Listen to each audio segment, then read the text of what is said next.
نحمده ونصلي على رسوله الكريم أما بعد فأعوذ بالله من الشيطان الرجيم بسم الله الرحمن الرحيم رب اشرح لي صدري ويسر لي أمري واحلل عقدة من لساني يفقه قولي رب زدنا علما اللهم فقهنا في الدين اللهم انفعنا بما علمتنا وعلمنا ما ينفعنا وزدنا علما اللهم بارك لنا في أوقاتنا اللهم إنا نسألك لذة النظر إلى وجهك والشوق إلى لقائك في غير ذراء مضرة ولا فتنة مضلة اللهم اجعل عملي كله صالحا واجعله لوجهك خالصا ولا تجعل لأحد فيه شيئا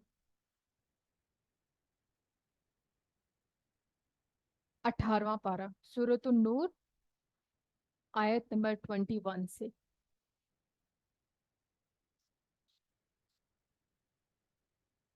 يا أيها الذين آمنوا لا تتبعوا خطوات الشيطان ومن يتبع خطوات الشيطان فإنه يأمر بالفحشاء والمنكر ولولا فضل الله عليكم ورحمته ما زكى منكم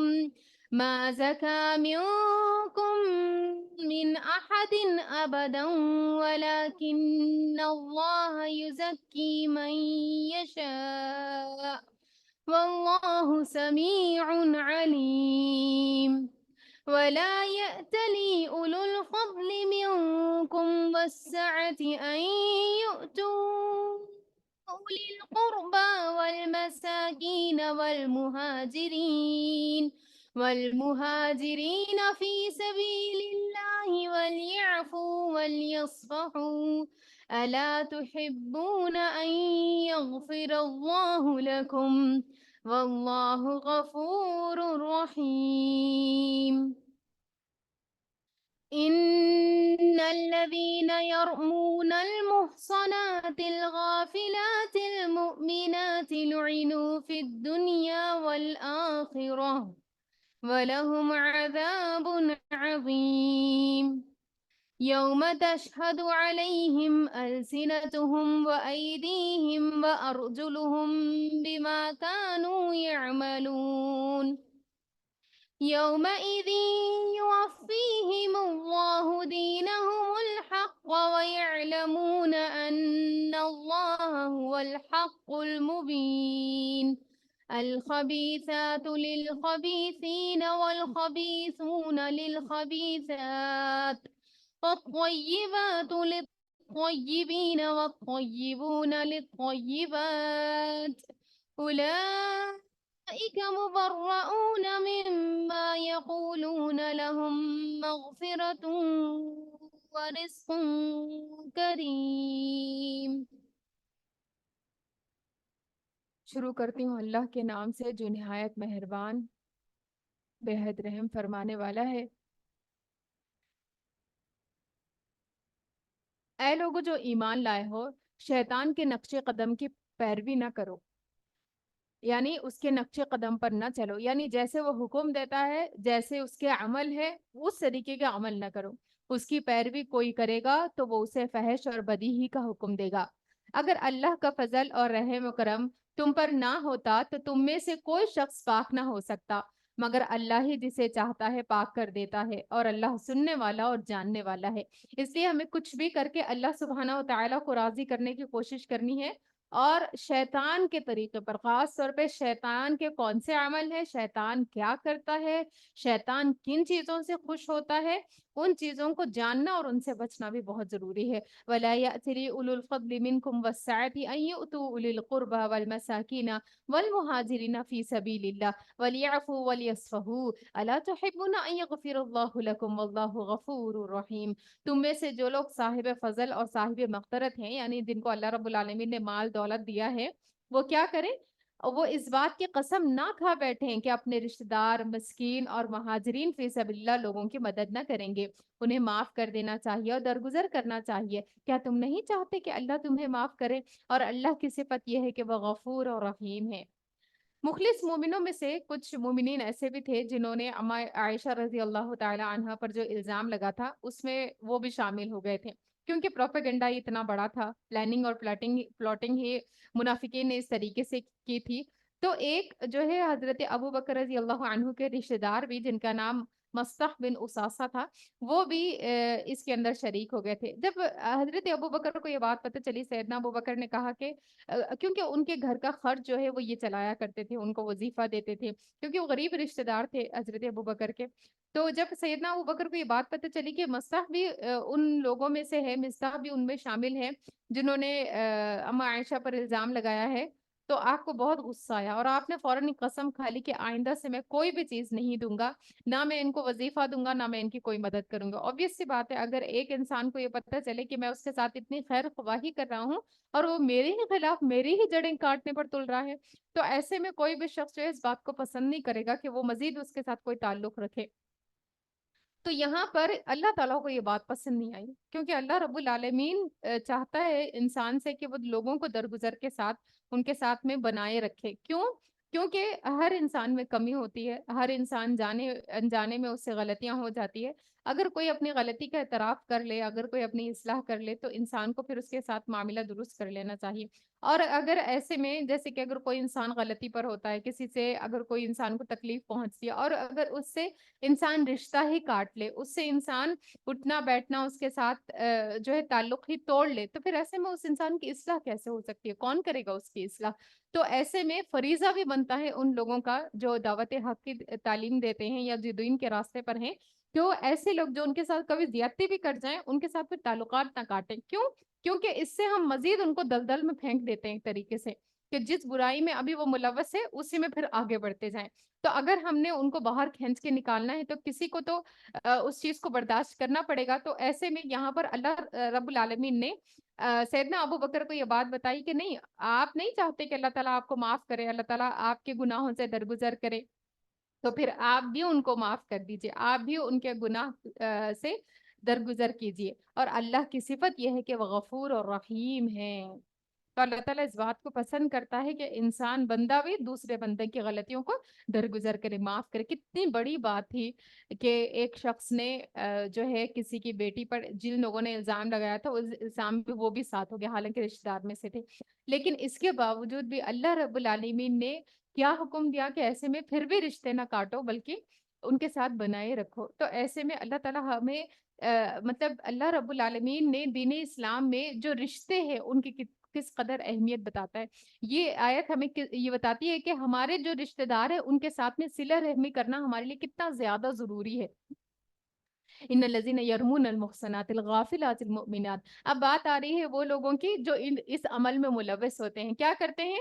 جانے انجانے میں مومن عورتوں پر جو ہے تہمت لگاتے ہیں۔ جو لوگ پاک دامن بے خبر مومن عورتوں پر تہمت لگاتے ہیں، جیسے مثال کے طور پر لڑکیاں ہیں، زیادہ نہیں جانتی ہیں، اب کہیں پر کوئی ان سے جیسے کہ کسی سے کوئی معاملہ کر رہی تھی یا کہیں پر انہوں نے ہنس کر کسی سے بات کر لیا، انجانے میں ہو گیا، اب کسی شخص نے اس چیز کو دیکھ لیا، اب وہ کیا کرتے ہیں؟ اس کو بڑھا چڑھا کے، یہ نہیں کہ اس بچی کو بلائیں گے اور اس کو سمجھائیں گے دیکھیے یہ بات غلط ہے، اس طریقے سے نہیں کرنا چاہیے، آپ اگر اس طریقے سے کریں گی تو یہ آپ کے لیے بہت برا ہوگا اور یہ چیز جو ہے ایک مہذب لڑکی کے لیے جائز نہیں ہے اور ہمیں دین اس کی اجازت نہیں دیتا اور اس کے نتائج آپ کے لیے بہت نقصان دہ ہو سکتے ہیں۔ یہ نہیں کرتا انسان۔ انسان کیا کرتا ہے؟ جب اس کو چیز کو دیکھ لے گا تو اس کو بڑھا چڑھا کے اور لوگوں کے سامنے بیان کرتا ہے اور لوگوں کے سامنے اس چیز کو پیش کرتا ہے، حالانکہ اس سے اصلاح نہیں ہو سکتی۔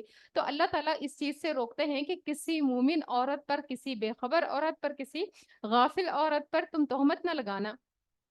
جو جھوٹے سکینڈلز گھڑتے ہیں جو بدنام کرنے کے لیے، اس کی طرف اشارہ ہے۔ ان پر دنیا اور آخرت میں لعنت کی گئی ہے۔ یعنی کبھی بھی ایسی گفتگو میں جو کسی کے خلاف ہو، خاص طور پہ کسی کی عزت پہ کبھی بھی بات نہ کرے، کیونکہ عزت ہماری بھی ہے اور اللہ رب العالمین پورا اقتدار رکھتا ہے۔ کس کے بارے میں، اس کی پرسنل لائف میں کیا ہو رہا ہے، ہم آیا وہاں پر موجود نہیں تھے، ان مواقعوں میں کس نے کیا بولا تھا، اس کا جواب پھر کیا دیا گیا تھا، اس چیز کو ہم نہیں جانتے۔ تو باہر بیٹھ کے فیصلے کرنا بہت بہت آسان ہے، لیکن ان سچویشنز کو جب ہم نے قریب سے دیکھا ہی نہیں ہے تو ہم کون ہوتے ہیں اس کے اوپر گفتگو کرنے والے؟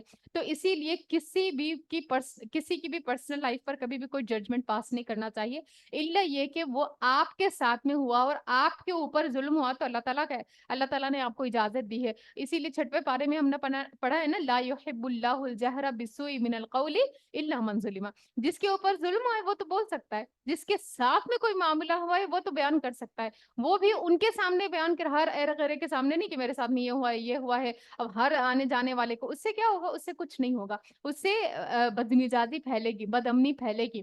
وہ معاملہ بھی وہ وہاں لے کر جائے گا جہاں اس کو حل ملے گا، ہر ایک کو سنانے سے بھی منع ہے۔ اور دوسری بات یہاں پر جو سکھائی گئی ہے وہ کیا ہے کہ ایسے گفتگو میں، ایسے چیزوں میں، ایسے اعمال میں، ایسے جگہوں میں، ایسی مجالس میں انسان کو، ایک مومن بندے کو نہیں بیٹھنا چاہیے، اس میں دلچسپی نہیں لینی چاہیے۔ اور اگر ہم نے اپنی آنکھوں سے بھی دیکھا ہے تب تک بھی 4 گواہ نہ ہو اس کا ذکر نہیں کرنا چاہیے، کیونکہ 4 گواہ نہ ہونے کی صورت میں پھر کیا ہے؟ جس نے بتایا ہے اسی کو کوڑے پڑیں گے اور اسی کی آگے پھر قبول نہیں کی جائے گی اس کی گواہی۔ تو اسی وجہ سے کسی کی عزت پر بات کرنا یہ اللہ تعالیٰ کو بالکل ناپسند ہے۔ تو اس وجہ سے اس چیز سے ہمیشہ بچنا چاہیے۔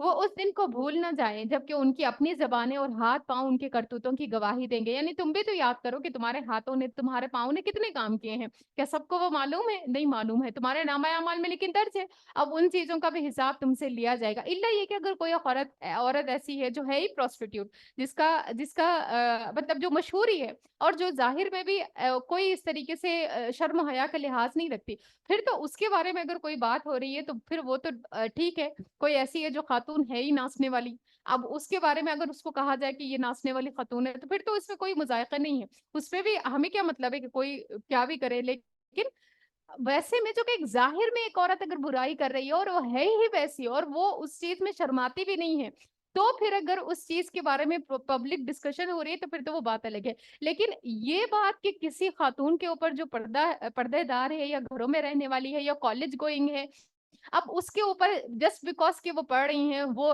کوئٹ کالج میں ہیں، اب اس کے اوپر جو انسان چاہے لگانا انسان شروع کر دے، یہ اچھی بات نہیں ہے۔ اور ایسے میں پھر اگر ہم کسی کی اصلاح کرنا چاہتے ہیں تو اصلاح کا بھی یہ طریقہ نہیں ہے، اس سے اللہ تعالیٰ نے ہمیں روکا ہے۔ وہ اس دن کو بھول نہ جائیں جبکہ ان کی زبانیں اور ہاتھ پاؤں ان کے کرتوتوں کی گواہی دیں گے۔ اس دن اللہ وہ بدلہ انہیں بھرپور دے گا جس کے وہ مستحق ہیں، اور انہیں معلوم ہو جائے گا کہ اللہ ہی حق ہے، سچ کو سچ کر دکھانے والا ہے۔ یعنی دنیا میں بھی اس کی سزا ملے گی اور آخرت میں بھی اس کی سزا ملے گی۔ صحیح بخاری کی روایت ہے، جس نے اپنے غلام پر تہمت لگائی حالانکہ غلام اس تہمت سے بری تھا تو قیامت کے دن اسے کوڑے لگائے جائیں گے سوائے اس کے کہ اس کی بات صحیح ہو۔ یعنی اگر تہمت سچی ہے تو پھر انسان بچ جائے گا۔ یعنی ایک تو کیا ہے؟ زنا کا الزام، پھر کسی بھی قسم کا کوئی بھی جھوٹا الزام، جیسے کہ فلانے نے چوری کر دی، دیکھا کوئی نہیں ہوتا، انسان جو ہے الزام لگا دیتا ہے، مجھے تو لگتا ہے کہ ضرور ہماری کام والی نے لیا، اب کس نے دیکھا ہے کہ اس نے لیا ہے؟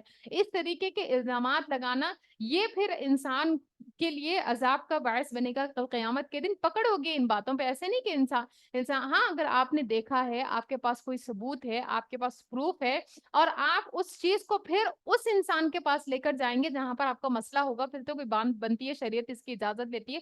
لیکن ہر ایرے غیرے کو اس طریقے کی باتیں سنانا یہ ایک مومن کی شان نہیں ہے۔ الخبیثات للخبیثین والخبیثون للخبیثات، خبیث عورتیں خبیث مردوں کے لیے ہے اور خبیث مرد خبیث عورتوں کے لیے ہے۔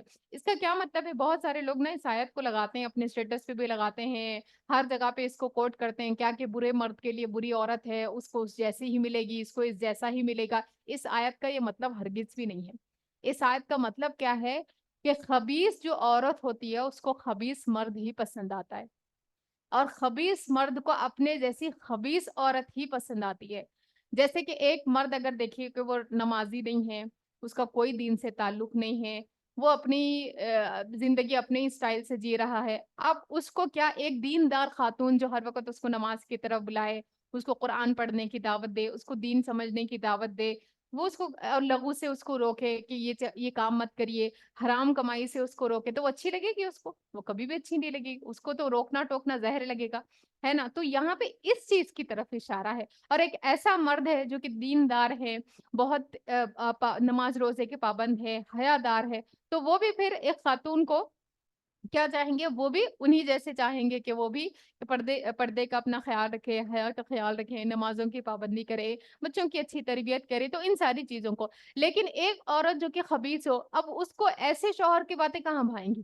اس کو وہ چیزیں بری لگیں گی۔ تو یہ آیت کا یہ مطلب ہے، یہ مطلب نہیں ہے کہ خبیث عورت کو خبیث ہی مرد ملے گا، اگر کوئی برا ہے تو بری، کیونکہ یہ پریکٹیکلی مثال عمل میں نہیں آتی، یہ غلط ترجمہ کیا جاتا ہے، غلط تفسیر اس کی سمجھائی جاتی ہے۔ دوسری بات یہ ہے کہ خبیث عورتیں خبیث مردوں کے لیے، یہاں پر الخبیثات سے مراد باتیں بھی لیا گیا ہے، یعنی خبیث جو باتیں ہوتی ہیں نا، گندی باتیں، فحش باتیں، اعلیٰ درجے سے کم باتیں، الفاظ میں بھی نا ہمیشہ اچھے الفاظ کا چناؤ کرنا چاہیے۔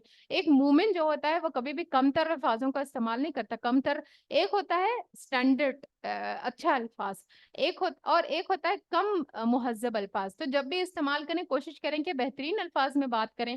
تو اس سے کیا ہوتا ہے، پھر جو بچے ہوتے ہیں ہمارے آس پاس وہ بھی آپ سے وہی زبان سیکھتے ہیں۔ لیکن اگر والدین دیکھیں کم طرح کے الفاظ استعمال کریں، گالی گلوچ کریں، تو پھر بچے بھی چاہیں انجانے ہم کیا چاہتے ہیں، نہیں نہیں گالی نہیں دینا بیٹا، بری باتیں نہیں کرنا، لیکن ہم وہ باتیں کرتے ہیں اور ہم ہی سے وہ بچہ سیکھ رہا ہے اور اس کا والدین کو شعور نہیں ہوتا۔ تو الخبیثات للخبیثین، یعنی خبیث باتیں جو ہے نا وہ خبیث لوگوں کے لیے ہے، اور طیب باتیں وہ طیب لوگ، یعنی مومن جو ہوتا ہے وہ ہمیشہ پاک گفتگو کرتا ہے، اچھی گفتگو کرتا ہے، دلوں کو توڑنے والی یا فحش گفتگو یا گندی باتیں، تانے دینا، یہ مومن کی شان نشان نہیں۔ مومن کبھی تانے دینے والا، لوگوں کے بارے میں عزتیں اچھالنے والا، اسکینڈلز پہ باتیں کرنے والا نہیں ہوتا۔ تو یہاں پر کیا بتایا جا رہا ہے، الخبیثات للخبیثین، خبیث عورتیں خبیث مردوں کے لیے ہیں، اور خبیث مرد خبیث عورتوں کے لیے ہے، پاکیزہ عورتیں پاکیزہ مردوں کے لیے ہے، اور پاکیزہ مرد پاکیزہ عورتوں کے لیے ہے۔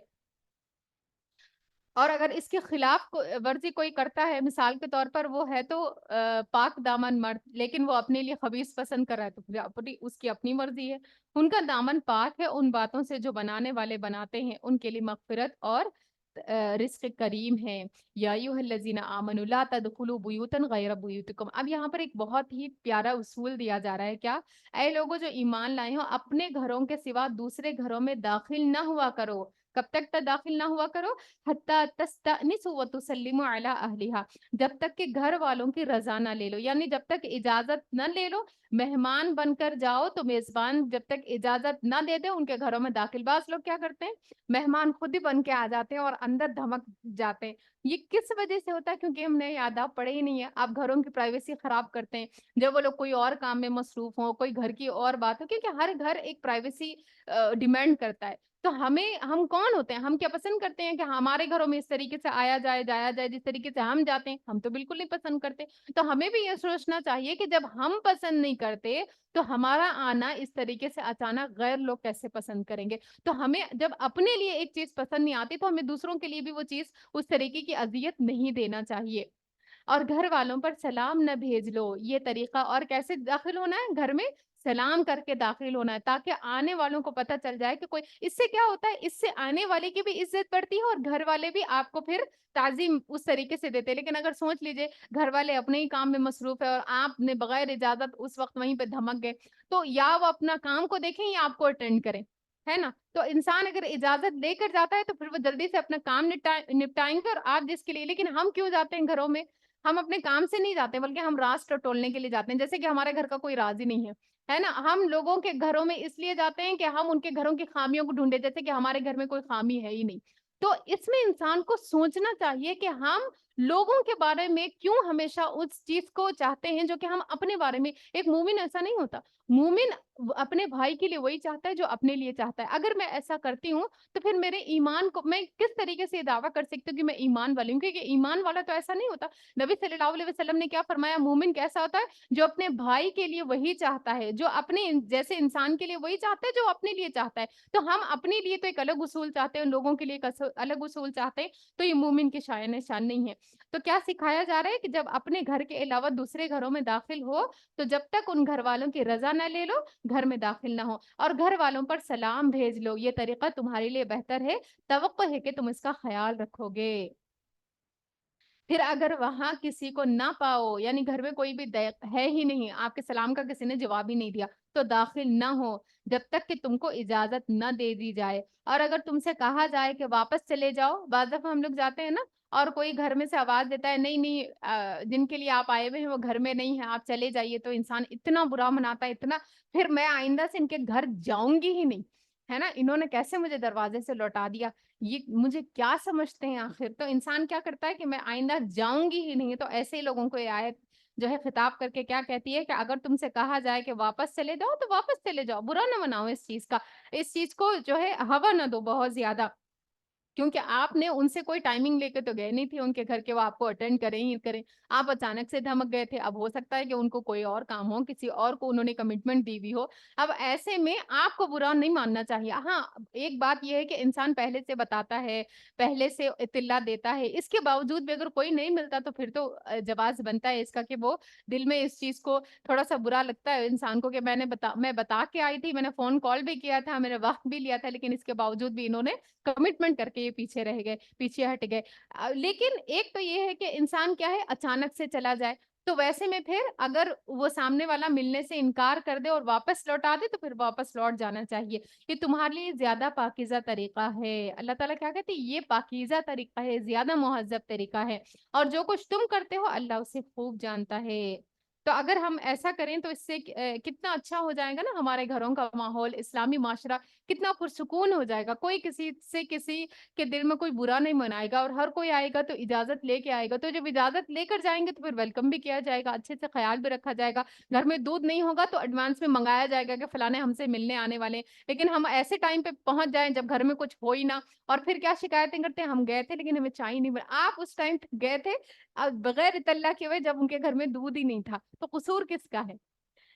البتہ تمہارے لیے اس میں کوئی مذائقہ نہیں ہے کہ ایسے گھروں میں داخل ہو جاؤ جو کسی کے رہنے کی جگہ نہ ہو، یعنی جیسے کہ ہاسپٹل ہے، ٹھیک ہے، تو اس میں یا پھر جیسے کہ اسکولس ہے اس میں وزٹنگ آورس ہے، اس میں کوئی بھی آیا جایا جا سکتا ہے، مالس ہے، اسی طریقے سے بازار ہے، وہاں پہ کوئی خاص اس طریقے سے اجازت لینے کی بات نہیں ہوتی، ہر ایک کے لیے لائبریری ہے، ہر ایک کے لیے کھلی ہوتی ہے، تو وہاں پر جو وزٹنگ آورس ہے اس میں انسان بغیر اجازت کے اندر داخل ہو سکتا ہے، اور جن میں تمہارے فائدے کا کام کی کوئی چیز ہو، تم جو کچھ بھی ظاہر کرتے ہو اور جو کچھ بھی چھپاتے ہو وہ سب کی اللہ کو خبر ہے۔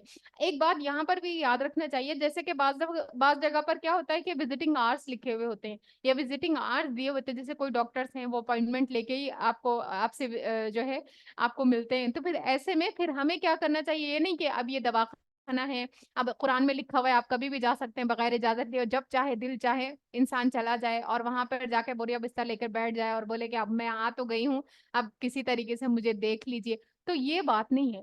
ہاں، جہاں پر آپ کو ایک کنڈیشن بتائی جا رہی ہے کہ یہ آپ کو اپوائنٹمنٹ لے کر آنا ہے، تو پھر وہاں پر اجازت لے کر، وہ اپوائنٹمنٹ کیا ہے دراصل ایک اجازت نامہ ہے، آپ کو وہ اجازت لے کر ہی وہاں پر جانا ہے، کیونکہ یہ ایک مہذب معاشرے کی تشکیل کر رہا ہے قرآن، ہمیں ہماری شریعت بتاتی ہے کہ مہذب معاشرہ کیسا ہوتا ہے۔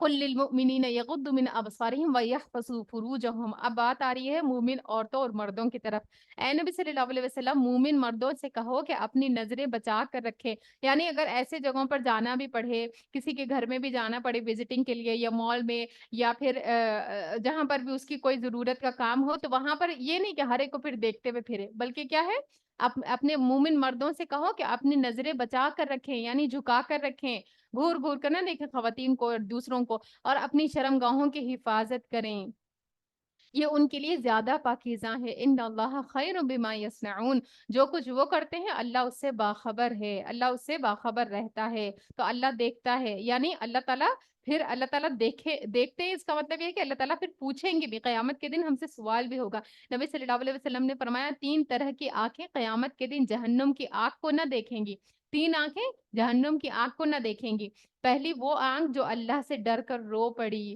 دوسری وہ آنکھ جس نے اللہ کی راہ میں پہرا دیا، اور تیسری وہ آنکھ جو حرام کردہ چیزوں سے جھک گئی، اور ٹکٹکی لگا کے دیکھنا اور دیکھتے ہی رہنا حرام چیزوں کو، پھر یہ صرف دیکھنا ہی ہے لیکن اس پر بھی انسان کی پکڑ ہوگی۔ اور اے نبی صلی اللہ علیہ وسلم مومن مرد عورتوں سے کہہ دو کہ اپنی نظریں نیچی بچا کر رکھیں، ہاں عبایا پہنا ہوا ہے، کوئی نہیں دیکھ رہا کہ آپ ان کو دیکھ رہے ہیں، تو اس کا مطلب یہ نہیں ہے کہ آپ دیکھتے چلے جائیں۔ اب یہاں پر کیا ادب سکھاتا ہے قرآن کہ آپ کیا کرو، آپ بھی اپنی نظریں بچا کر رکھو، نظریں جھکا کر رکھو اور اپنی شرمگاہوں کی حفاظت کرو۔ خاص طور پہ دیکھیے نظر کے ساتھ میں جو چیز آ رہی ہے نا وہ شرمگاہ کی آ رہی ہے، اس وجہ سے کیونکہ جب تک انسان کسی کو دیکھتا نہیں ہے نا تو پھر اس کے اندر خواہش نہیں پیدا ہوتی، یا پھر ایک کہا جائے کہ وہ اس طریقے سے اٹیچ نہیں ہوتا جس طریقے سے ایک انسان کو ایک انسان دیکھنے کے بعد میں اٹیچ ہوتا ہے۔ تو اس وجہ سے پہلی ہی سیڑھی پر روک دیا جا رہا ہے کہ دیکھنا ہی نہیں ہے، اس نظر سے دیکھو ہی نہیں، اس نظر سے آپ دوسرے انسان کی طرف متوجہ ہی نہ ہو، تاکہ پھر آگے چیزیں بڑھے ہی نہ۔ رسول اللہ صلی اللہ علیہ وسلم نے علی رضی اللہ عنہ سے فرمایا، اے علی، نامحرم عورت پر ایک مرتبہ نظر پڑ جانے کے بعد دوبارہ نظر مت ڈالا کرو، کیونکہ پہلی نظر تو تمہیں معاف ہے لیکن دوسری نظر معاف نہیں ہے۔ تو پھر اس وجہ سے کیا کرنا چاہیے کہ اگر کسی پر نظر پڑ گئی تو یہ نہیں کہ دوبارہ سے انسان گھوم گھوم کر دیکھے، بلکہ کیا ہے، اپنی نظر بچا کر اب جس کام سے آئے تو اس کام سے چلے جانا چاہیے۔ وَلَا يُبْدِينَ زِينَتَهُنَّ إِلَّا مَا ظَهَرَ، اور اپنے بناؤ سنگار نہ دکھائے بجز اس کے جو خود ظاہر ہو جائے۔ رسول اللہ صلی اللہ علیہ وسلم نے فرمایا، تمہاری بدترین عورتیں وہ ہے جو زینت کا اظہار کرنے والی ہیں اور تکبر سے چلتی ہیں، ایسی عورتیں منافق ہیں، ان میں سے کوئی بھی جنت میں داخل نہیں ہوگی مگر سرخ چونچ اور سرخ پیر والے کوے کی طرح، یعنی بہت ہی کم۔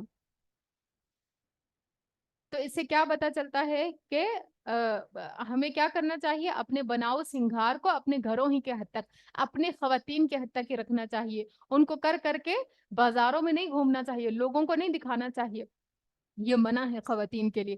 اور کیا کرنا چاہیے، وَلْيَضْرِبْنَ بِخُمُرِهِنَّ عَلَى جُيُوبِهِنَّ، اور اپنے سینوں پر اپنی اوڑھنیوں کے آنچل ڈالے رہیں، سینوں پر اوڑھنیوں کے آنچل۔ خمر کہتے ہیں دراصل اس کپڑے کو جو جو ہے سر پر سے آپ کے سینے پر آتا ہے، اس کپڑے کو خمر کہتے ہیں۔ تو اس کا مطلب آج کل کیا ہے، دوپٹہ انسان ڈالتا ہے لیکن کیسے، نام کے لیے، بس ایک وی کی شکل میں یا تو دوپٹہ ڈالا ہوتا ہے یا پھر یہاں گلے میں پھندے کی طرح، ٹھیک ہے، اس کو یہاں پر ڈال لیتے ہیں، کیا کہ میں بس دوپٹہ ڈالے ہوئی ہوں۔ تو اللہ تعالیٰ نے مسلمان عورتوں کو اس طریقے کی رویہ اختیار کرنے سے منع کیا ہے۔ ایک مسلمان خاتون وہ ایک دوسری خاتون کی طرح نہیں ہوتی۔ کیسے ہونا چاہیے، اپنے سینوں کو اپنی اوڑھنیوں کے آنچل سے ڈالے رہیں، یعنی اپنے سینوں کو بھی چھپائیں، کیونکہ سینہ جو ہے نا وہ ایک عورت کا حسن ہے، اور اسی وجہ سے خاص طور پہ اس کی بات کی جا رہی ہے کہ اس کو ڈھانک کے رکھو۔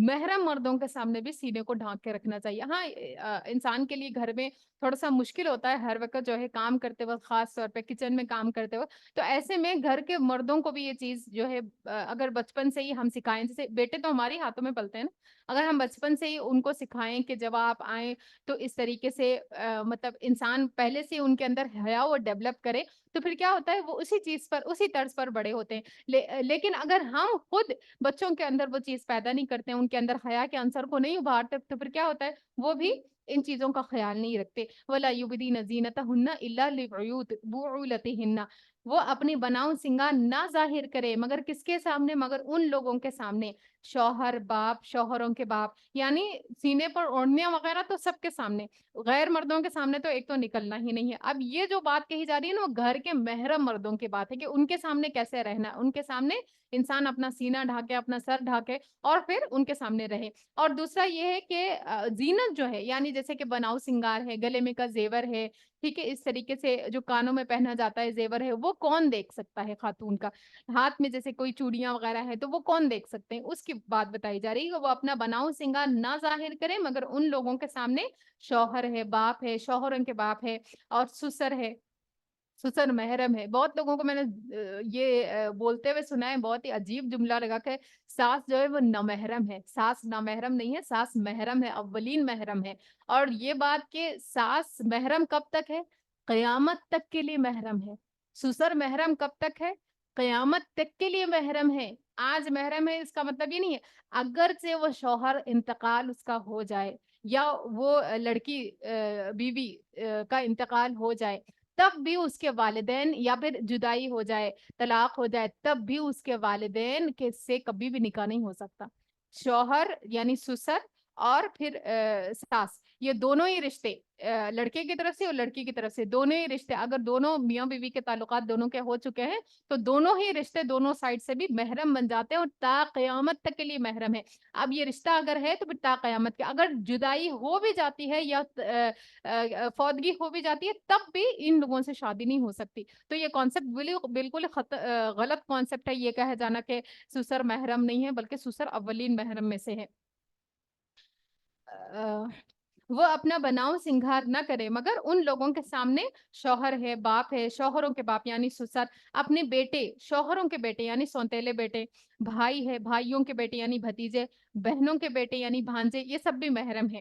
اپنے میل جول کی عورتیں یعنی نیک عورتیں، کیونکہ بدکار جو عورتیں ہوتی ہیں پھر ان کے سامنے نکلتا ہے جب انسان تو پھر وہ بھی گندی نظروں سے دیکھتی ہیں. ایسی خواتین جن کو اچھے اور برے کا فرق نہیں پتا ہوتا، خاص طور پہ آج کل کا جو دور چل پڑا ہے کیا لیسبینس کا، تو ایسے میں کیا ہے عورتوں سے بھی انسان کو پھر بچ کے رہنا پڑتا ہے. تو اس میں کیا ہے قرآن ہمیں پہلے ہی بتا رہا ہے کہ کن عورتوں کے سامنے فریلی رہا جا سکتا ہے. تو ایسی عورتیں جو نیک ہو، اپنے مملوک ہے، مراد غلام ہے، کیونکہ ان سے بھی شادی نہیں کی جا سکتی.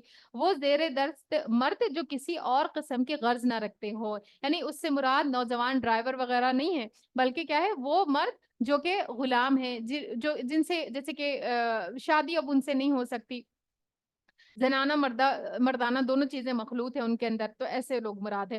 وہ اپنے پاؤں زمین پر مارتی ہوئی نہ چلے. ہاں، اور وہ بچے جو عورتوں کی پوشیدہ باتوں سے ابھی واقف نہ ہوئے ہوں، یعنی ایسے چھوٹے بچے جو کہ ابھی نہیں جانتے کہ عورت کا جسم کیسا ہوتا ہے، اس کے ساتھ میں کیا تعلقات بن سکتے ہیں ایک مرد کے، تو پھر ایسے بچوں کے سامنے بھی بغیر حجاب کے نکلا جا سکتا ہے. لیکن آج کل کا جس طریقے کا دور ہے کہ چھوٹے چھوٹے بچے بھی سب چیزوں کو جاننے لگ گئے ہیں، تو اس وجہ سے اب وہ بچے اگر ہمیں سمجھ آتا ہے کہ اچھا اس لڑکے کو یہ جانتا ہے خواتین کے بارے میں، کیونکہ بات سمجھ آ جاتی ہے، عورتوں کو اچھی طریقے سے بھانپ سکتے ہیں، اللہ نے بہت ہی بہترین سکس سینس دیا ہے عورتوں کے اندر. تو اس سے اگر آپ کو لگتا ہے کہ یہ لڑکا حالانکہ ہے 10 سال کے اندر کا، 11 سال کے اندر کا، 12 سال کے اندر کا، لیکن اس کو ساری چیزیں پتہ ہے، خواتین کے بارے میں یہ جانتا ہے، تو پھر ایسے میں اس سے بھی پردہ کرنا چاہیے. اور وہ اپنے پاؤں زمین پر نہ مارتی ہوئی نہ چلا کرے کہ اپنی جو زینت انہوں نے چھپا رکھی ہے اس کا لوگوں کو علم ہو جائے، یعنی چال میں وقار ہو. ایسی چال نہ چلیں کہ لوگوں کو پتہ چلے، یا اکڑ اکڑ کے چلنا ہیلز پہن کے. جب انسان خاص طور پہ آپ دیکھیے گا جب آپ اتنی بڑی بڑی ہیلز پہن کے ٹک ٹک کی آواز بجاتے ہوئے چلتا ہے نا، جو نہیں بھی متوجہ ہو کر دیکھتا وہ بھی اس کی بھی توجہ جو ہے بڑھ جاتی ہے، وہ بھی دیکھتا ہے پلٹ پلٹ کے یا دیکھتی ہے پلٹ پلٹ کے کہ آخر یہ کون آ رہا ہے. تو ایسے میں ان چیزوں سے ہمیں بچنا چاہیے. تو اللہ تعالیٰ کیا کہتے ہیں، وہ اپنے پاؤں زمین پر مارتی بھی نہ چلا کریں کہ اپنی زینت ظاہر ہو جائے اور جو انہوں نے چھپا رکھی ہو اس کا لوگوں کو علم ہو جائے. اور پھر ایسی خوشبو بھی نہیں لگانی چاہیے جو مردوں کو اٹریکٹ کرتی ہے. خاص طور پہ خوشبو کے بارے میں یہ بات آتی ہے، عورت کے لیے خاص طور پہ ایک بیوی کے لیے بہت ہی بہترین چیز یہ ہے کہ وہ اپنے شوہر کے لیے خوشبو لگائے، ریکمینڈڈ چیز ہے. لیکن جب گھر سے باہر نکلے، کیونکہ خوشبو جو ہے نا وہ میاں بیوی کے تعلقات کو بہتر کرتی ہے بہرحال، تو اس وجہ سے غیر مرد جب اس کو سونگتے ہیں تو پھر ان کے اندر کے جو شہوانی خواہشات ہوتی ہیں ڈائریکٹلی وہ اس کے اوپر اٹیک کرتی ہے. تو اس وجہ سے دین اسلام نے ایک عورت کو خوشبو لگا کر گھر سے باہر نکلنے سے منع کیا ہے. اس وجہ سے حدیث میں بھی کیا بات آتی ہے کہ مفہوم ہے حدیث کا کہ وہ عورت جو اپنے گھر سے باہر خوشبو لگا کر نکلتی ہے، چاہے وہ مسجد کو بھی جائے، نبی صلی اللہ علیہ وسلم نے منع کیا ہے اس چیز سے. آپ صلی اللہ علیہ وسلم نے فرمایا فقط زانیۃ الزانیۃ الزانیہ، ایسی عورت زانی ہے، زانی ہے، زانی ہے. مطلب سوچیں کتنا بڑا الزام. آپ صلی اللہ علیہ وسلم جیسی ہستی ایک عورت کو جو صرف خوشبو لگانے والی ہے اس کو کیا کہہ رہے ہیں کہ وہ اس نے زنا کیا، نعوذ باللہ، وہ زانیہ ہے. کتنی بڑی بات ہے. تو ہمیں کیا ہے کہ ہم کیوں خوشبو لگا لگا کے اپنے گھروں سے نکلے اور نبی صلی اللہ علیہ وسلم کی اس لعنت کو اپنے اوپر لیں. بچنا چاہیے. کیوں؟ کیونکہ یہ مردوں کو فتنے میں ڈالنے والی چیز ہے. تو اسی لیے دین اسلام ہمیں اس سے روکتا ہے. وَتُوبُوا إِلَى اللَّهِ جَمِيعًا أَيُّهَا الْمُؤْمِنُونَ لَعَلَّكُمْ تُفْلِحُونَ. اے مومنو تم سب مل کر اللہ سے توبہ کرو، یعنی ایمان ہے پھر بھی توبہ کرو، کیونکہ اس معاملے میں کمی بیشی بھی انسان سے ہوتی رہتی ہے، کبھی جان بوجھ کر کبھی انجانے میں. توقع ہے کہ فلاح پاؤ گے، کامیابی پاؤ گے. تو اسی لیے صرف کامیابی کے لیے ضروری نہیں ہے کہ انسان نماز روزے تک ہی اپنے آپ کو پابند رکھے، بلکہ حیا کا عنصر اپنے اندر رکھے. کسی کے ساتھ معاملہ کرے، خاص طور پہ غیر محرموں کے ساتھ جب معاملہ کرے تو بہت احتیاط سے کرے. اور اس کے جو احکام ہے اس صورت کے، ہم نے شروع میں ہی پڑھا تھا کیا کہ سورۃ انزلناہا وفرضناہا، ہم نے اس صورت کو نازل کیا ہے اور اس میں جو احکام بتائے جا رہے ہیں وہ ہم نے فرض کیے ہیں۔ تو یہ جتنے بھی احکام ہمیں اب آ رہے ہیں نا، چاہے وہ گھروں میں داخل ہونے کو ہو، چاہے وہ عورتوں کے اپنے محرموں کے ساتھ کس طریقے سے ان کے سامنے رہنا ہے، اور زینت کو کب ظاہر کرنا ہے اور کس سے پردہ کرنا ہے، تو یہ سارے احکام اللہ نے دیے ہیں، اور اس لیے دیے ہیں تاکہ ہم اس پر عمل کریں، یہ نہیں کہ سنا اور انسنا کر دیں۔ وَأَنكِحُوا الْأَيَامَ، اور آگے کیا کہا جا رہا ہے کہ اب ساری باتیں بتا دی گئی کہ کس کس سے پردہ ہے، کس کس سے پردہ نہیں کرنا ہے، زینت کون دیکھ سکتا ہے کون نہیں دیکھ سکتا ہے۔ اب کیا بات بتائی جا رہی ہے کہ پھر نکاح کی بات بتائی جا رہی ہے کہ اچھا ٹھیک ہے، اب محرموں کی بات ہو گئی، تو اب نامحرم رشتوں کے بارے میں پھر ایک مرد کے لیے کیا ہے کہ وہ کیسے اپنی خواہش کو پورا کرے، تو اس کے لیے جو دین اسلام دروازہ کھولتا ہے وہ کون سا ہے؟ وہ نکاح کا دروازہ ہے۔ وَأَنكِحُوا الْأَيَامَ مِنكُمْ وَالصَّالِحِينَ مِنْ عِبَادِكُمْ وَإِمَائِكُمْ، تم میں سے جو لوگ مجرد ہیں یعنی بے نکاح ہو، شادی جن کی نہیں ہوئی ہو، اور تمہارے لونڈی غلاموں میں سے جو صالح ہو، ان کے نکاح کر دو، یعنی ان کی شادی کر دو، اگر وہ بالغ ہو جائیں، شادی کی عمر کو پہنچ جائے، اچھا رشتہ آ جائے یا اچھا رشتہ نہیں بھی آئے تو ڈھونڈ کر مل جائے، تو پھر زیادہ مین میخ نہ نکالی جائے بلکہ دینداری کو ترجیح دی جائے اور نکاح کر دیا جائے۔ مرد کے لیے کیا چیزیں دیکھنی چاہیے؟ دو چیزیں، دین اسلام ہمیں دو چیزوں کی طرف بتاتا ہے، ایک تو یہ کہ مرد کا دین دیکھا جائے، دوسرا اس کا اخلاق دیکھا جائے۔ دونوں ہی چیزیں اچھی طریقے سے ظاہر میں پتہ چل جاتی ہیں، اخلاق بھی معاملات سے پتہ چل جاتا ہے۔ ایک مرد ایسا ہے جو گالی گلوچ کرتا ہے، نماز نہیں پڑھتا، دین کا کوئی خیال نہیں ہے، دھوکہ دیتا ہے، چیٹ کرتا ہے لوگوں کو، جب بھی بولے گا جھوٹ بولے گا، جب بھی بولے گا دوسرے کے بارے میں جو ہے ڈیگریڈنگ وے میں بات کرے گا، لوگوں کی عزتیں اچھالنا، تو ایسے مرد کو نہیں چوز کرنا چاہیے، پھر ان کو پرے رکھیں، وہ اپنی جیسی کو ڈھونڈے۔ اور خواتین میں کیا چیز دیکھی جائے؟ خواتین میں پھر چار چیزوں کے بنا پر ایک عورت سے نکاح کیا جا سکتا ہے، کیا؟ ولی دینہا، ولی مالہا، ولی جمالہا، ولی نسبہا، یعنی ایک عورت کے نسب کو دیکھ کے خاندان کیسا ہے اس کو بھی دیکھ کر نکاح کیا جا سکتا ہے، جائز ہے۔ ایک عورت کے مال کو دیکھ کر نکاح کیا جا سکتا ہے، ایک عورت کی خوبصورتی حسن کو دیکھ کے کیا جا سکتا ہے، اور ایک عورت کے دین کو دیکھ کر نکاح کیا جا سکتا ہے۔ تو آپ صلی اللہ علیہ وسلم نے کیا فرمایا کہ تمہارے ہاتھ خاک آلود ہو، یعنی تم ہلاک ہونے سے بچ جاؤ، تمہاری زندگی بہترین طرز پہ چل پڑے، تم ایک دیندار عورت کو ترجیح دو، کیونکہ ایک دیندار عورت کے اندر پھر باقی چیز، اگر ایک عورت دیندار ہے تو اللہ تعالیٰ سے دعائیں کریں گی اور اس کی حصول کے لیے کوشش کریں گی، اللہ کے سامنے گریہ اوزاری کرے گی تو رزق کا بھی دروازہ کھل جائے گا۔ ایک عورت اگر دیندار ہے تو پھر اللہ کی طرف سے اس کو نور عطا کیا جاتا ہے، تو وہ چاہے کم کلر کی بھی ہو، کم بھی اس کو اتنے فیچرز اتنے اس کی خوبصورت نہ ہو بھی ہو، لیکن اللہ کی طرف سے جو اس کو نمازوں کی وجہ سے، جو اس کے دین پر پابندی کی وجہ سے جو نور ملتا ہے، پھر وہ اس کو خوبصورت کر دیتا ہے۔ اور تیسری چیز کیا تھی؟ حسب نسب، تو دیندار انسان سے زیادہ کس کا حسب نسب اچھا ہو سکتا ہے؟ تو اس وجہ سے زیادہ اس چیز کی طرف نہیں دیکھنا چاہیے کہ اچھا یہ بعض دفعہ کیا ہوتا ہے انسان خاندانوں کے پیچھے پڑ جاتا ہے، نہیں ہم سید ہے، ہم سید میں ہی کریں گے، ہم فلانا ہے، ہم فلانے میں ہی کریں گے، ان چیزوں کی کوئی دین میں وقت نہیں ہے، کوئی ان چیزوں کی ویلیو نہیں ہے۔ ہاں یہ ضرور ہے کہ ایک انسان کف ضرور دیکھنی چاہیے، یعنی ایک انسان یہ ضرور دیکھے کہ اگر ہمارا ماحول ایسا ہے تو دوسرے لوگوں کا ماحول بالکل اپوزٹ نہ ہو۔ ویسے میں اگر دیندار ہے وہ گھر تب بھی اس کو ترجیح دی جا سکتی ہے، اس میں کوئی مذائقہ نہیں ہے، دینداری کو دیکھ کر انسان اگر آگے بڑھے گا تو خیر ہی ہوگی، لیکن پھر بھی ایک چیز جو انسان کو دیکھنی چاہیے دینداری کے کے ساتھ ساتھ وہ یہ ایک کف دیکھنی چاہیے، یعنی لائف سٹائل میں بہت زیادہ ڈفرینس نہ ہو، پھر اس میں کیا ہوتا ہے ایک انسان کے لیے ایڈجسٹنگ بہت مشکل ہو جاتی ہے۔ تو جب نکاح کریں تو انسان کف کو بھی دیکھے، بہت زیادہ، یعنی ایک فریق ایسا بہت امیر ہے، بہت لیوش لائف ہے ان کی، برانڈڈ چیزوں میں اٹھتے بیٹھتے ہیں، ان کی زندگی ایسی ہے، مطلب اٹھنا بیٹھنا کھانا پینا، اور ایک یہ ہے کہ بالکل مطلب سطحی زندگی، بالکل ایسی زندگی کہ جس میں کوئی بھی دور دور تک عیش و آرامی کی بات نہیں ہے۔ اب ایک خاتون یا ایک مرد اب جب ایسے میں آپس میں جو ہے رشتہ ان کا ہوتا ہے تو پھر کیا ہوتا ہے نباہ کے لیے بہت زیادہ جو ہے پھر کوشش کرنی پڑتی ہے، بہت زیادہ اس میں انسان کو اپنی طرف سے جو ہے ایفرٹ لگانی پڑتی ہے، تو اس وجہ سے کف دیکھنی چاہیے۔ لیکن اس کا مطلب ہرگز بھی نہیں ہے کہ اگر ایک مرد ہے جس کے پاس ایک عورت ایسی ہے جو دیندار ہے، اچھے گھرانے سے ہے، ان کا تعلق اچھے ویل سیٹل گھر سے ہے، لیکن ایک مرد ایسا ہے جو کہ زیادہ جن کے پاس دنیا نہیں ہے، زیادہ مالداری نہیں ہے، حسب نسب کے اعتبار سے بھی اتنا کوئی خاص نہیں ہے، دیکھنے میں بھی ٹھیک ٹھاک ہی ہے، تو پھر ایسے میں لیکن دین بہت پختہ ہے، تو ایسے میں کیا دینداری کو دیکھ کر ترجیح دی جاتی ہے؟ اولین ترجیح دینی چاہیے دینداری کو دیکھ کر، جہاں پر رشتے کیے جاتے ہیں تو انہی میں خیر ہوتی ہے۔ تو ہمیں یہاں پر کیا بتایا جا رہا ہے کہ جو لوگ جن کا نکاح نہیں ہوا ہے اگر وہ صالح ہیں تو ان کے نکاح کر دو۔ رسول اللہ صلی اللہ علیہ وسلم نے فرمایا جب ایسا شخص تمہارے پاس نکاح کا پیغام بھیجے جس کے دین اور اخلاق سے تم مطمئن ہو تو اس سے اپنی بیٹی کا نکاح کر دو، اگر ایسا نہیں کرو گے تو زمین میں فتنہ اور زبردست فساد برپا ہوگا۔ اگر وہ غریب ہوں، یعنی غریبی کی وجہ سے رشتے کو نہ ٹھکراؤ، اگر وہ غریب ہوں تو اللہ اپنے فضل سے، یعنی نکاح کی برکت کی وجہ سے اللہ اپنے فضل سے ان کو غنی کر دے گا۔ اللہ بڑی وسعت والا اور علیم ہے۔ اور جو نکاح کا موقع نہ پائے، یعنی کوئی بھی راستہ ہے ہی نہیں نکاح کرنے کے لیے، نہ تو کوئی رشتہ ہے اور نہ ہی انسان کسی اور کو پائے، تو پھر ایسے میں کیا کریں؟ انہیں چاہیے کہ عفت معابی اختیار کرے، یہ نہیں کہ پھر انسان کے پاس اب جواز مل گیا، میرا تو نکاح ہو ہی نہیں رہا تو پھر میں کیا کروں، اب حرام رشتے نعوذ باللہ حرام چیزوں کی طرف چل پڑوں، بالکل بھی نہیں۔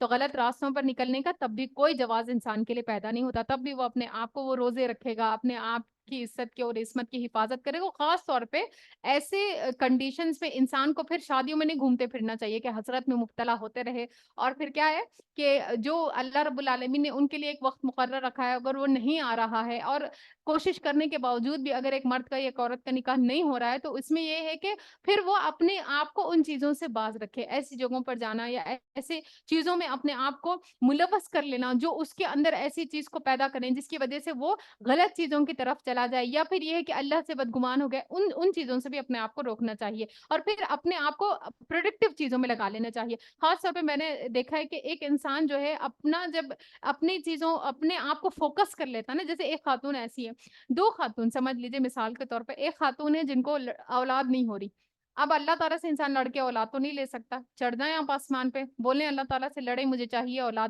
پھر بھی آپ کو ملے گی نہیں ملے گی، ہے نا؟ اور انسان تو آسمان پہ چڑھ بھی نہیں سکتا، تو پھر وہ کیا کرے؟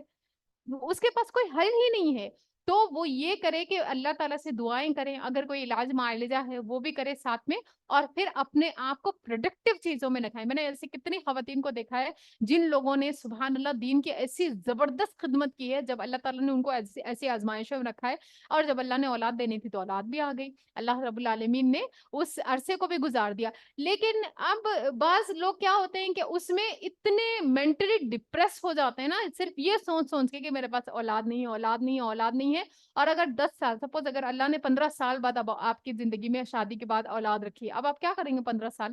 ذہنی مریض بن جائیں گے انسان، جو اس کے اعضاء جو بچے کچے ہوتے ہیں نا اس کو بھی سارے خراب کر کے بیٹھ جاتا ہے۔ تو اب اس آزمائش سے لڑ نہیں سکتا انسان، ایسے میں ایک مومن کیا کرتا ہے؟ اس کو پروڈکٹیو طریقے سے لگاتا ہے، اللہ رب العالمین کی رضا کے لیے ان دنوں کو ان ایام کو بہترین طریقے سے استعمال کر سکتا ہے، اور یقین جانیے جو ایسا کرتا ہے نا پھر اس کا ثانی نہیں ہوتا، پھر وہ شخص اتنا آگے نکل جاتا ہے نا لوگ چاہ کے بھی اس کو پکڑ نہیں سکتے۔ تو اس وجہ سے میں نے ہماری ایک ٹیچر تھی میری، ایک ابھی بھی ہے، اللہ تعالیٰ ان کو اولاد سے نوازیں، بہرحال ان کی ایج ابھی کافی ہو گئی ہے، تو ہمارے پاس یہ تھا کہ بہت کام obviously ہوتا ہے، دین کا کام لوگ کا بہرحال کام نہیں سمجھتے اس کو، لیکن یہ بھی کام ہے، اور یہ بھی انسان جو ہے اپنی باقی ضروریات کے ساتھ ساتھ اس کو لے کر چلتا ہے، اس کو بھی اتنی ویلیو دینا چاہیے جتنا ہم اپنے گھروں کے کاموں کو دیتے ہیں۔ بہرحال تو اب یہ ہے کہ پورا ایک انسٹیٹیوٹ، پورا ایک جو ہے آرگنائزیشن مینیج کرنا، اس کے ایڈمیشنز دیکھنا، کلاسز لینا، اس کے اندر الگ الگ کورسز پلان کرنا، ان ساری چیزوں میں she is involved and she is head of the organisation. تو ہماری ٹیچر تھی اوبیسلی، انہوں نے ایک دفعہ کلاس میں بتا رہے تھے کہ اولاد کے بارے میں جیسے پوچھتے ہیں نا، رشتہ داروں کو ہر وقت پڑی ہوئی ہوتی ہے، اب شادی پہلے شادی نہیں ہو رہی تو شادی کب ہوگی، اب شادی ہو گئی تو پھر بچے کب ہوگے، اب بچے ہو گئے تو ایک اور بچہ کب ہوگا، ٹھیک ہے؟ تو یہ لوگوں کے ہمیشہ سے نفسیات، تو اب ان سے پوچھا کرتے تھے کہ اولاد کب ہوگی، کب ہوگی، تو انہوں نے جو چیز وہ ہمیشہ کہتی تھیں کہ اللہ تعالیٰ نے میرے اسٹوڈنٹس کو ہی میرا اولاد بنایا ہے، میں ان کے لیے، اور یقین جانیے آج جس وہ پوزیشن پہ ہے میں سمجھتی ہوں کہ اگر وہ نہ ہوتی نا تو پھر وہ آرگنائزیشن شاید اتنی اچھی طریقے سے ورک ہی نہیں کر رہا، شاید اس کا وجود بھی نہیں ہوتا، شاید اس پلیٹ فارم کا نام نہیں لوں گی لیکن اس پلیٹ فارم کا آج وجود بھی نہیں ہوتا، لیکن ایسے اللہ تعالیٰ بعض لوگوں کو چنتا ہے، تو اب ایسے میں وہ اللہ سے تو نہیں لڑ سکتے تھے نا، اور نہ ہی وہ اپنی تقدیر کو بدل سکتے تھے۔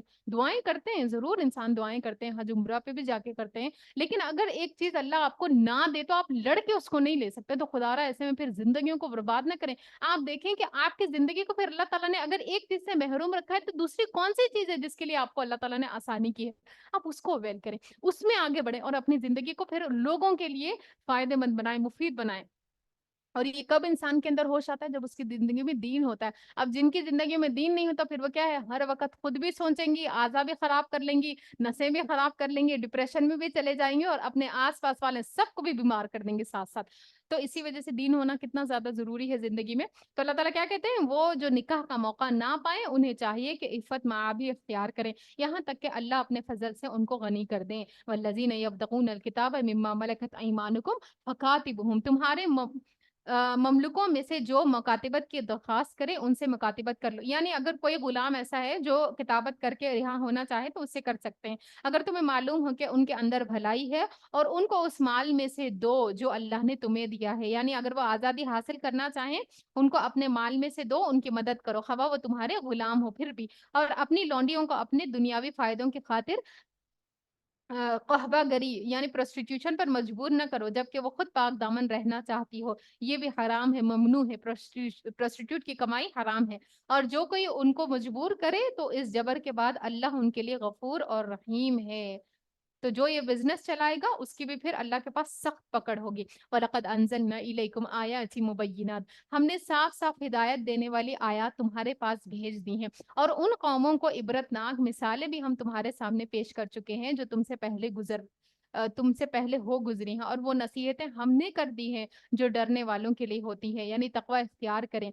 وہ جو تقوی اختیار کرے گا اس کے لیے ایسی نصیحتیں کافی ہوگی۔ آگے بہت ہی پیاری آیت آ رہی ہے، اللہ نور السماوات والارض مثل نورہ کمشکات فیہا مصباح المصباح فی زجاجہ الزجاجۃ کأنہا کوکب دری یوقد من شجرۃ مبارکۃ زیتونۃ لا شرقیۃ ولا غربیہ یکاد زیتها یضیء ولو لم تمسسه نار نور علی نور یہدی اللہ لنورہ من یشاء وَيَضْرِبُ اللَّهُ الْأَمْثَالَ لِلنَّاسِ وَاللَّهُ بِكُلِّ شَيْءٍ عَلِيمٌ۔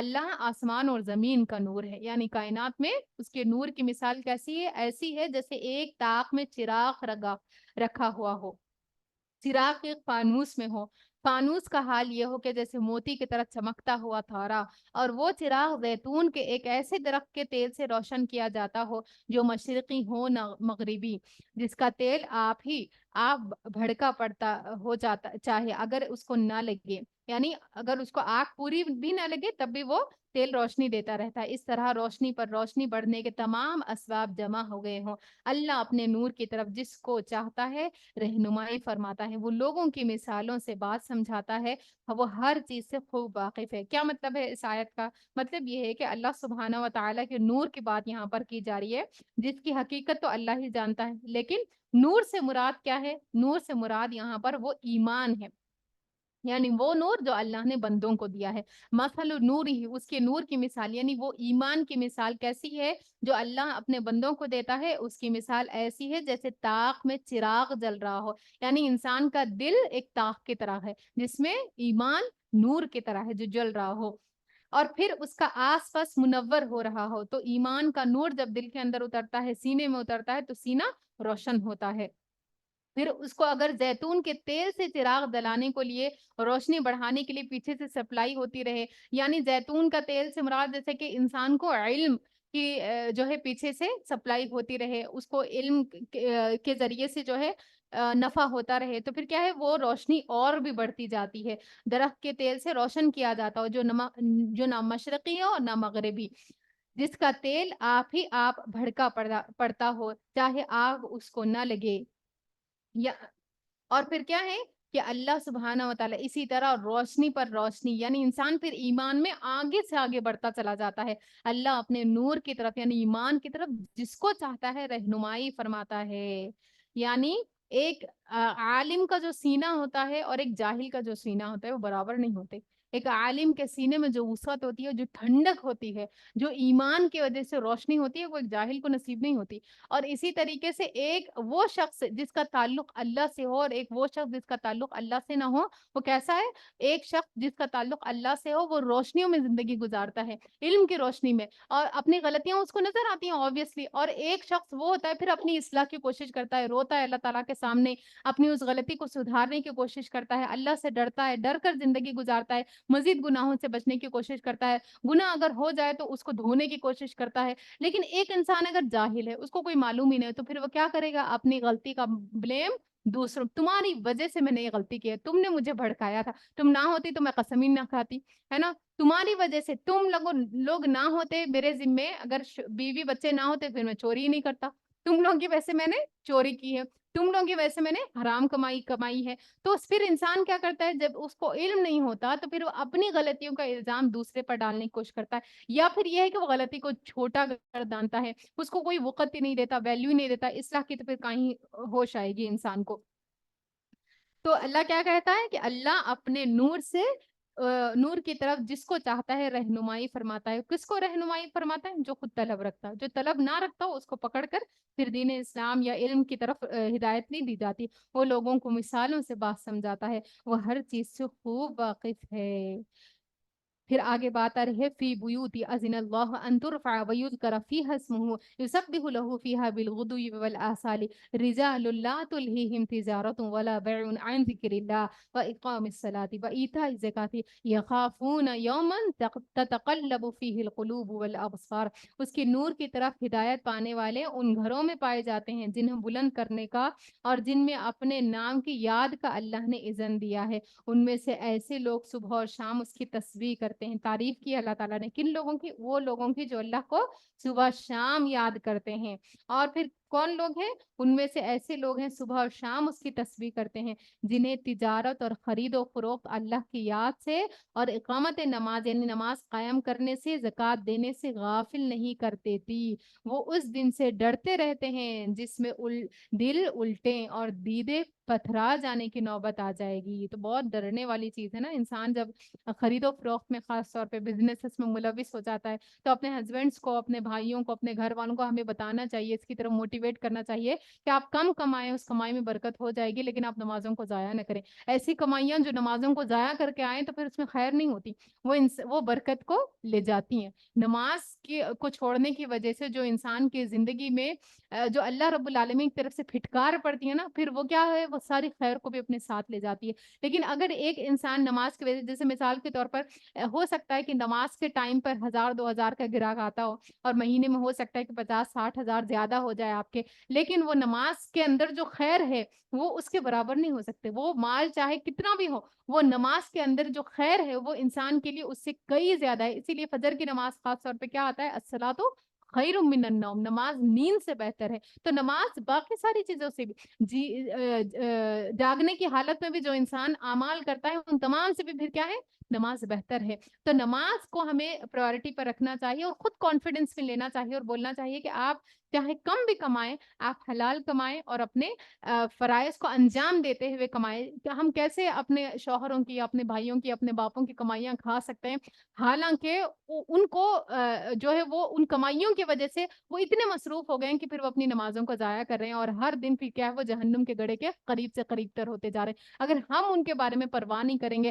ہم ان کی اصلاح نہیں کریں گے, تو پھر کون کرے گا؟ کمائی تو ہم کھا رہے ہیں نا, ہم ان سے فائدہ اٹھا رہے ہیں, ہم ان سے فائدہ حاصل کر رہے ہیں. تو پھر فکر بھی ہمیں ہونی چاہیے کہ کیسے میں اپنے شوہر کو نمازی بنا دوں, کیسے میں اپنے والد کو نمازی بنا دوں, کیسے میں اپنے بھائی کو نمازی بنا دوں. کیونکہ جب وہ ہمارے ساتھ اتنی خیر خواہی کر رہے ہیں کہ ہمارے لیے تھک رہے ہیں, ہمارے لیے کما رہے ہیں, کیونکہ انسان دیکھیے جو بھی کماتا ہے نا اس کا زیادہ تر حصہ وہ تو اپنے گھر والوں پہ ہی لگاتا ہے. ایک مرد کیا خریدتا ہے سال میں؟ زیادہ سے زیادہ خواتین ہی ہیں جو کپڑے ہی خریدتی ہیں, باقی ساری چیزیں ہی خریدتی ہیں, گھر کے سامان بھی خواتین ہی خریدتی ہیں. تو ہماری جو ضروریات ہے دراصل وہ ان کے لیے زیادہ تھکتے ہیں. ورنہ اپنے مردوں کا اگر خرچہ ان کا دیکھا جائے تو ان کا زیادہ خرچ نہیں ہوتا, ان کا 1000, 2000, 5000 میں بھی آرام سے مہینہ گزر جائے گا.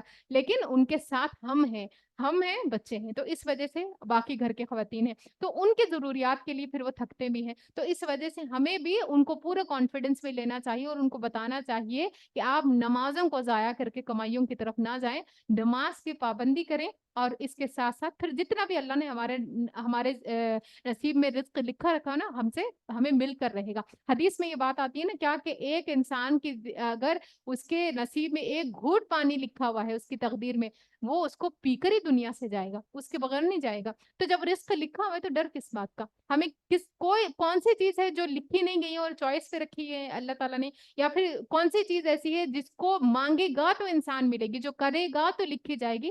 وہ دین ہے, وہ انسان کی شریعت پر پابندی ہے, وہ انسان کرے گا. تو اسی وجہ سے تو ہر انسان کا ایک پلیس جہنم میں بھی ہے اور ایک پلیس جنت میں بھی ہے. کس لیے بنا کے رکھی ہے؟ تاکہ اللہ تعالیٰ نے کل قیامت کے دن انسان کو دکھائے گا کہ تمہارا ٹھکانہ جنت میں بھی تھا, لیکن تم نے وہ عمل کیا ہی نہیں, تم نے صرف دنیا کو ترجیح دی, اس وجہ سے تمہارا ٹھکانہ یہ ملا اب جو مل رہا ہے. اور جو انسان پھر آخرت کو ترجیح دیتا ہے اور آخرہ اورینٹڈ زندگی, اس کا مطلب یہ نہیں کہ دنیا کو چھوڑ دیجیے, باقی نماز کے لیے سپوز لگا لیں گے, کتنا ٹائم لگتا ہوگا؟ آدھا گھنٹہ لگتا ہوگا, لیکن وہ آدھا گھنٹہ یقین جانیے اس کی جو برکت ہے, اس میں جو انسان دعا کرتا ہے, اس میں جو انسان سے اللہ تعالیٰ سے جو رازق ہے, اس سے جب انسان کا کنیکشن ہوتا ہے, تو پھر ایک رازق کے فرما برداری جب ہم کریں, تو پھر وہ آپ سے رزق کیوں کر روکے گا؟ دینے والی ذات تو اللہ کی ہے نا. تو پھر انسان کو چاہیے, تو اللہ تعالیٰ نے یہاں پر تعریف کی ہے ایسے لوگوں کی جن کی تجارتیں خرید و فروخت ان کو اللہ کی یاد سے غافل نہیں کرتی.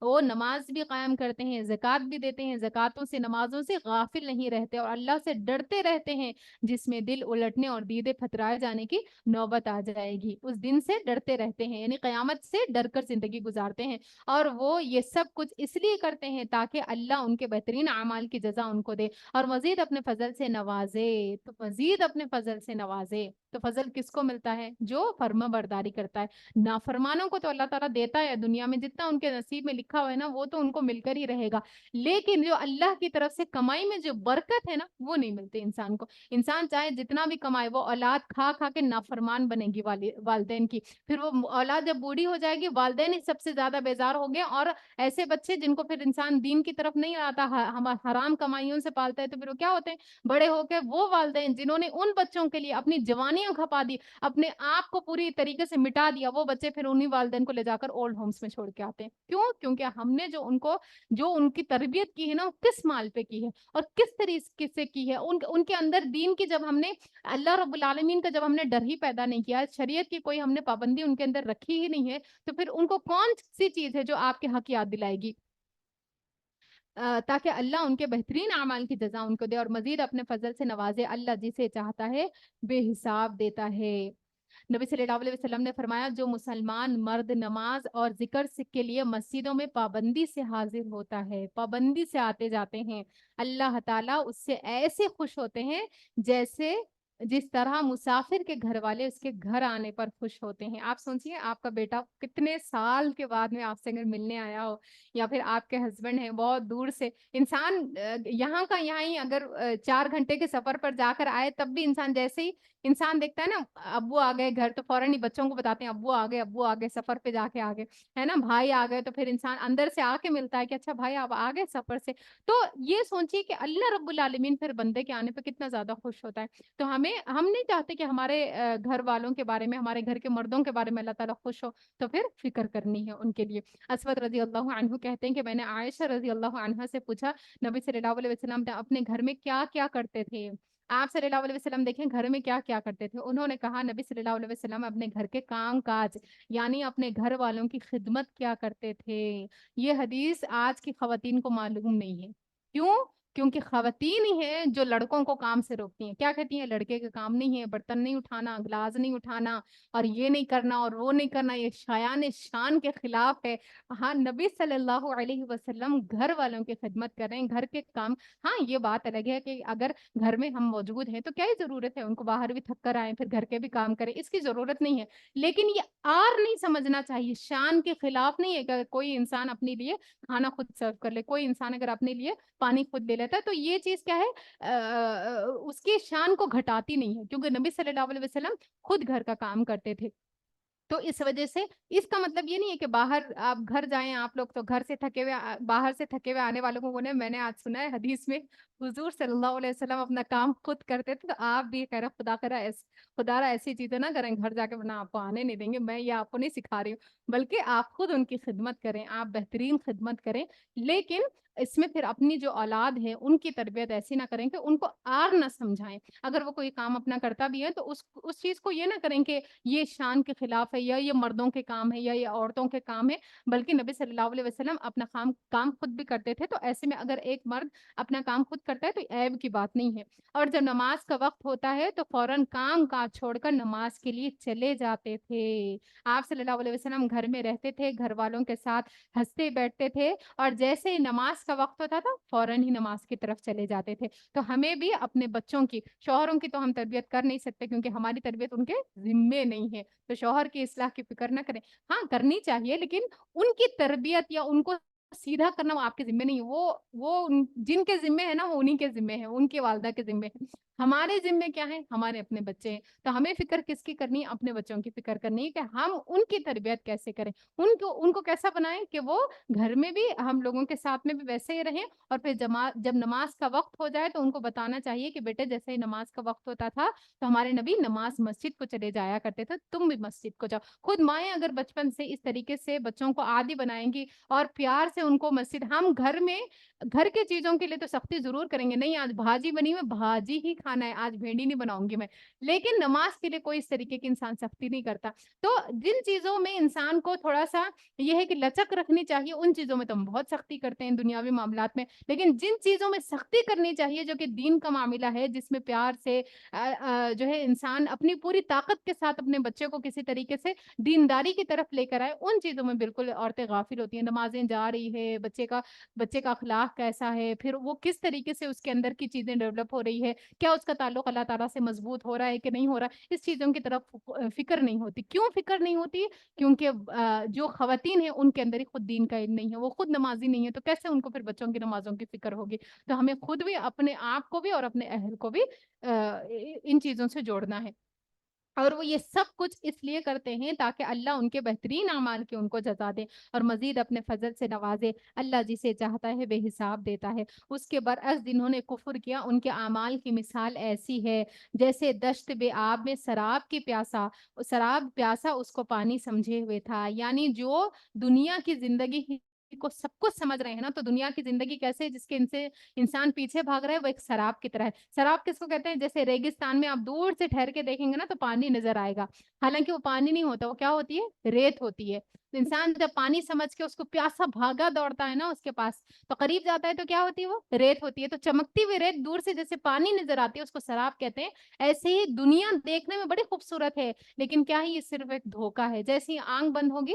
اصل حقیقت کھلے گی، انسان کو پتہ چل جائے گا کہ کون سی چیز ہے جو فائدہ دینے والی ہے اور کن چیزوں کے پیچھے میں بھاگتی رہی اور وہ سب کچھ خسارہ ہی تھا، مگر جب وہاں پہنچا تو کچھ نہ پایا بلکہ وہاں اس نے اللہ کو موجود پایا جس نے اس کو پکارا، جس نے اس کا پورا پورا حساب چکا دیا، یعنی دنیا کی مثال ایسی ہے جیسے سراب، اور اللہ کو حساب لیتے دیر نہیں لگتی، تو اسی وجہ سے دنیا کی نمود و نمائش میں آخرت کو نہیں بھول جانا، یا پھر اس کی مثال ایسی ہے جیسے ایک گہرے سمندر میں اندھیرا کے اوپر ایک موج چھائی ہوئی ہے، اس پر ایک اور موج اور اس کے اوپر بادل، تاریکی پر تاریکی مسلط ہے، آدمی اپنا ہاتھ نکالے تو اسے بھی نہ دیکھ نہیں پائے، جسے اللہ نور نہ بخشے اس کے لیے پھر کوئی نور نہیں، یعنی جو لوگ معاشرے کے اندھیروں میں جہالت میں رہتے ہیں، نہ گھر میں دین کا علم ہے، نہ اسکول میں کوئی دین کا علم ہے، نہ ہی آبا و اجدادات سے ان کو ملا ہے، تو پھر ایسا شخص کیا ہے؟ وہ دین کی طرف آنا بھی نہیں چاہتا، شوق ہی نہیں ہے اس کے اندر، تو پھر اللہ تعالیٰ اس کو دین کی طرف آنے کی ہدایت بھی نہیں دیتا،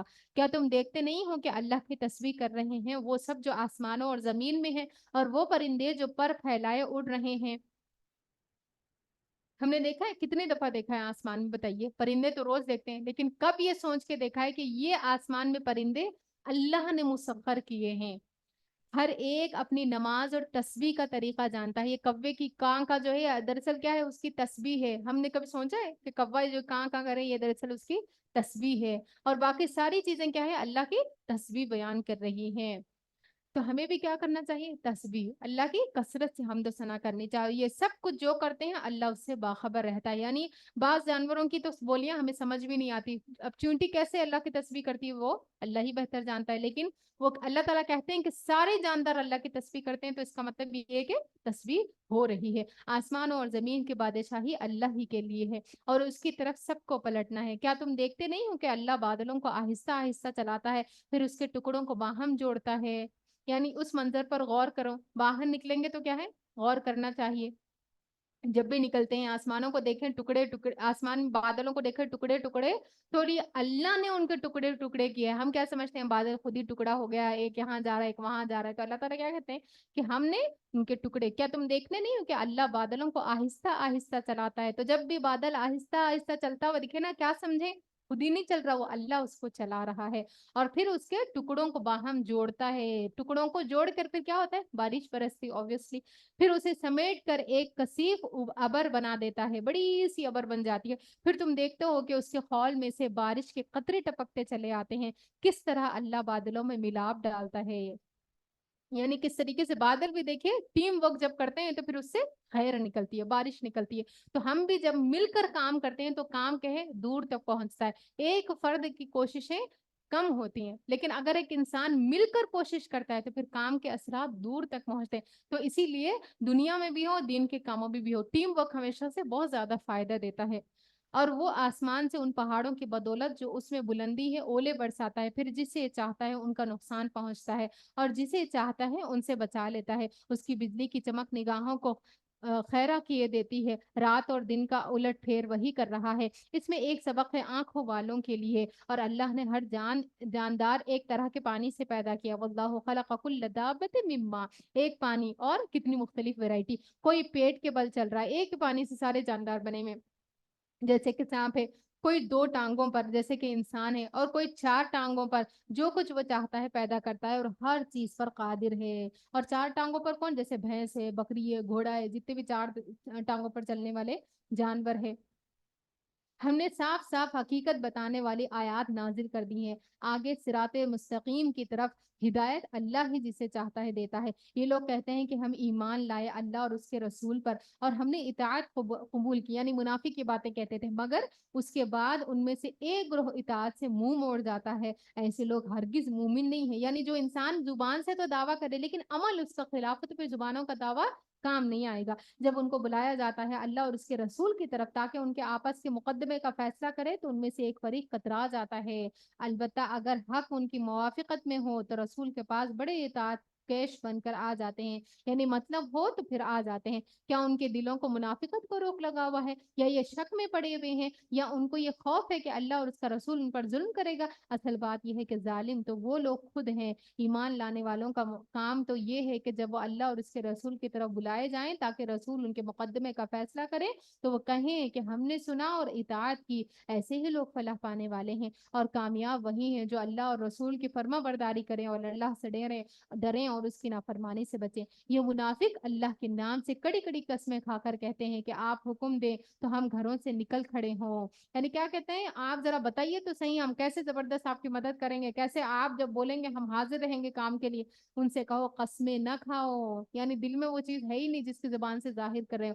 اللہ تعالیٰ کیا کہتے ہیں؟ ان سے کہو قسمیں نہ کھاؤ، تمہاری اطاعت کا حال معلوم ہے، تمہارے کرتوتوں سے اللہ بے خبر نہیں ہے. کہو اللہ کے مطیع بنو اور رسول کے تابع فرمار بن کر رہو. لیکن اگر تم منہ پھیرتے ہو تو خوب سمجھ لو کہ رسول اللہ صلی اللہ علیہ وسلم پر جس فرض کا بار رکھا گیا ہے اس کا ذمہ دار وہ ہے، اور تم پر جس فرض کا بار ڈالا گیا ہے اس کے ذمہ دار تم ہو. اس کی اطاعت کرو گے تو خود ہی ہدایت پاؤ گے، ورنہ رسول کی ذمہ داری اس سے زیادہ کچھ نہیں کہ صاف صاف حکم پہنچا دے. اللہ نے وعدہ فرمایا ہے تم میں سے ان لوگوں کے ساتھ جو ایمان لائے اور نیک عمل کریں کہ وہ ان کو اسی طرح زمین میں خلیفہ بنائے گا جس طرح ان سے پہلے گزرے ہوئے لوگوں کو بنا چکا ہے. ان کے لیے ان کو اس دین کو مضبوط بنیادوں پر قائم کر دے گا جسے اللہ تعالیٰ نے ان کے حق میں پسند کیا ہے، اور ان کی موجودہ حالت خوف کو امن سے بدل دے گا. پس وہ میری بندگی کریں اور میرے ساتھ کسی کو شریک نہ کریں.